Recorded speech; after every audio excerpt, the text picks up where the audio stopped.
Shrimad Bhagavad Gita introduction. Bhagavad Gita के पाठ शुरू करने से पहले भगवत गीता के कुछ अंश मैं आप सभी के सामने प्रत्यक्ष करना चाहता हूँ। विश्व भर में अनादिकाल पुराने समय से मनुष्य सदा ही परम सत्य की कभी न समाप्त होने वाली खोज में लगा है और वह उसे प्राप्त करने के लिए अलग अलग मार्गों का पालन और अनुसरण करता रहा है। लेकिन ये मार्ग अलग अलग भले प्रतीत होते हैं, किंतु ये सभी उसी एक लक्ष्य की ओर ले जाते हैं। यह लक्ष्य कुछ और नहीं, साक्षात परम ब्रह्म परमात्मा है। वैदिक परंपरा, जिसे हम सनातन धर्म भी कहा कहते हैं, जीवन जीने की हमें पूर्ण विधि सिखाती है। पूर्णतः वैदिक परंपरा एक ही सत्य पर आधारित और एक ही परम सत्य पर ब्रह्म है, यही बताती है, तथा समस्त शरीरधारी आत्माएं उसी परम सत्य के विभिन्न रूप हैं। वैदिक शास्त्रों में हमें यही सनातन ज्ञान मिलता है, जिसे आत्मसात कर मनुष्य परमानंद को प्राप्त करता है, जहाँ उसका मन निश्चल और शांत हो जाता है और प्रत्येक परिस्थितियों में समाहित रहता है।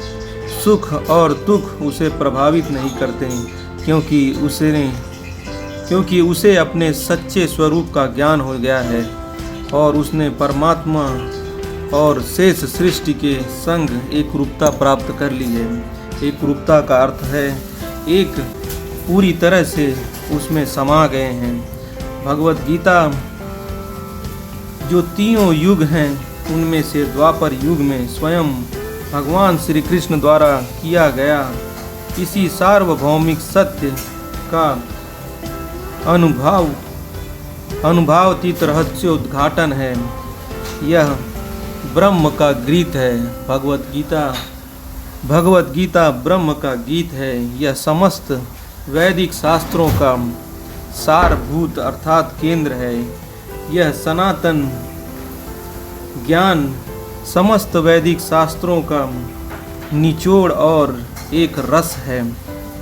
यह ज्ञान पौराणिक ऋषि वेद व्यास द्वारा रचित महाकाव्य महाभारत के भीष्म पर्व के 18वें अध्यायों का अभिन्न अंग है। लगभग 5000 साल पहले कुरुक्षेत्र रणभूमि पर जब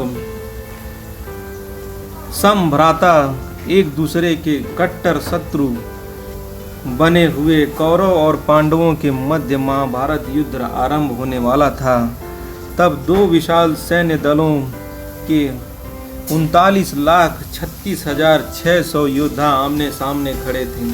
समर भूमि में, युद्ध भूमि में, विपक्ष में अपने समभ्राताओं और संबंधियों को देखकर अर्जुन असमंजस में पड़ गया। वह विवादग्रस्त हो गया। वह अपने ही बांधवों का संहार नहीं करना चाहता था।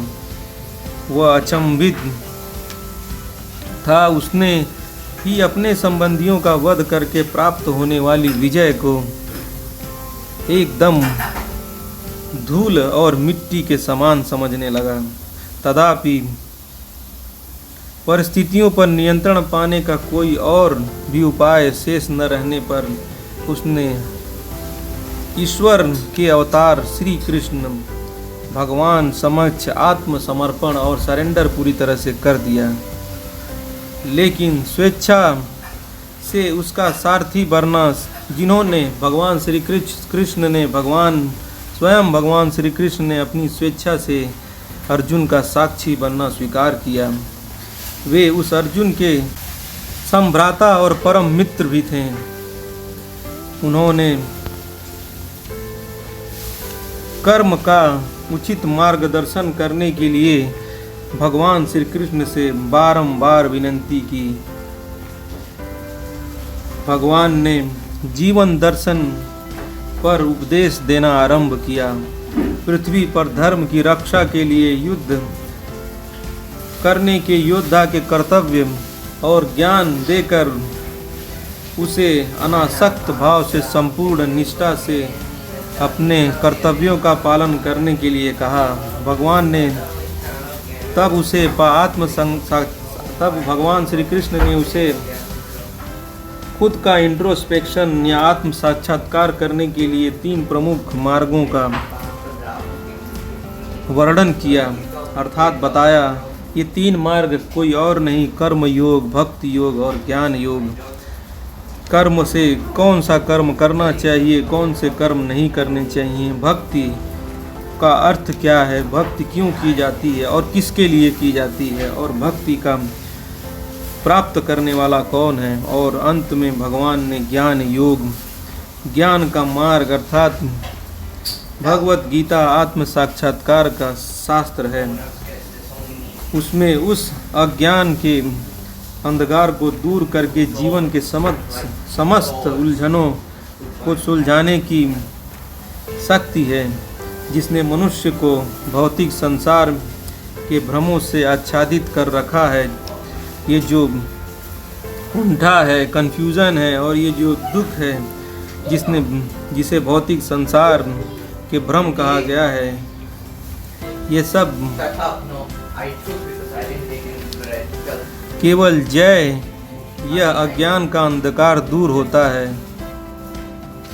लेकिन जब यह अंधकार दूर होता है, व्यक्ति अपने सच्चे स्वरूप का अनुभव करता है और जन्म मरण के अंतहीन चक्रों से दूर हो जाता है। भगवत गीता आत्म साक्षात्कार का शास्त्र है। भगवत गीता में 18 अध्याय हैं और 700 श्लोक हैं।